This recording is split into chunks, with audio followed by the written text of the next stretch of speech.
சாய்ராம், வரலக்ஷ்மி கிருஷ்ணமூர்த்தி, ஆதம்பாக்கத்துலேருந்து வரேன், சென்னை. நான் வந்து சுவாமியோட பாலவிகா ஸ்டூடெண்ட். எனக்கு சத்யசாய் தமிழ் சேனல் ரொம்ப பிடிக்கும். சாய்ராம், நான் ஹரிணி சதீஷ், சென்னையிலேருந்து வரேன். அவர் டே ஸ்டார்ட்ஸ் வித் சுவாமி கொடுக்குற அந்த சேயிங் வந்து அந்த நாளுக்கான சேயிங் நமக்கு அப்படின்னு சொல்லிட்டு ரொம்ப கனெக்ட் பண்ணிக்கலாம். அண்ட் ரொம்ப பியூட்டிஃபுல்லாக இருக்கும். எனக்கு மனசுக்கு ரொம்ப பிடிச்சமான ஒரு எதுனாக்க ஆத்மார்த்த அனுபவங்கள். அது வந்து ரொம்ப கனெக்ட் பண்ணும் சுவாமியோட. எப்படி நம்மளோட வேலையை பண்ணிகிட்டே நம்ம சுவாமியோட சேயிங்ஸை ஃபாலோ பண்ணுறது, சுவாமியோட மெசேஜஸை ஸ்ப்ரெட் பண்ணுறது.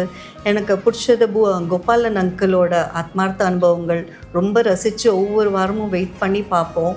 அவர் வேலையில் அவ்வளோ பிஸியாக இருந்தாலும் ஒவ்வொரு இடத்துல போகிறதையும் அவர் சுவாமியை ஆஷண்டு போவார். கூடவே ஆஷண்டு போய் அங்கே எவ்வளோ சுவாமியோட மெசேஜை ஸ்ப்ரெட் பண்ண முடியுமோ அந்த ரிமோட் பிளேசஸ்லலாம் ஸ்ப்ரெட் பண்ணி ரொம்ப அழகாக பண்ணியிருப்பார். அது மனசுக்கு ரொம்ப பாதிச்சுது.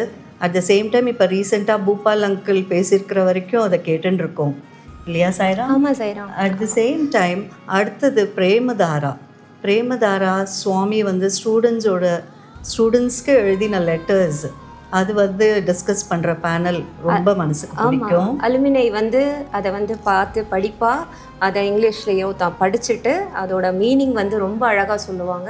அதில் தமிழ் இங்கிலீஷ் ரெண்டுத்துலேயுமே டிரான்ஸ்லேட் பண்ணி ஒவ்வொரு வார்த்தைக்கும் அப்படி ஒரு டீப்பான அர்த்தத்தை சொல்லுவாள்.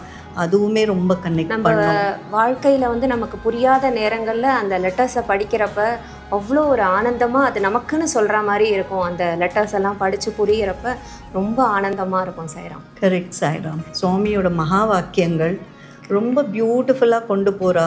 அது நம்ம அவ்வளோ அழகாக சுவாமியோட டிஸ்கர்சஸ்லேருந்து வாகினிஸ்லேருந்து எல்லாத்தையும் அப்படியே கல்மினேட் பண்ணி நமக்கு சாறு மாதிரி புழிஞ்சு கொடுக்குறா. அதை நம்மளா படித்து புரிஞ்சுட்டா கூட எவ்வளோ புரியும் தெரியல. ஒருத்தர் சொல்கிறதே டெய்லி அதை கனெக்ட் பண்ணிக்கணும் நம்ம சுவாமியோட அப்படிங்கிறத நான் புரிஞ்சுக்கிறேன்.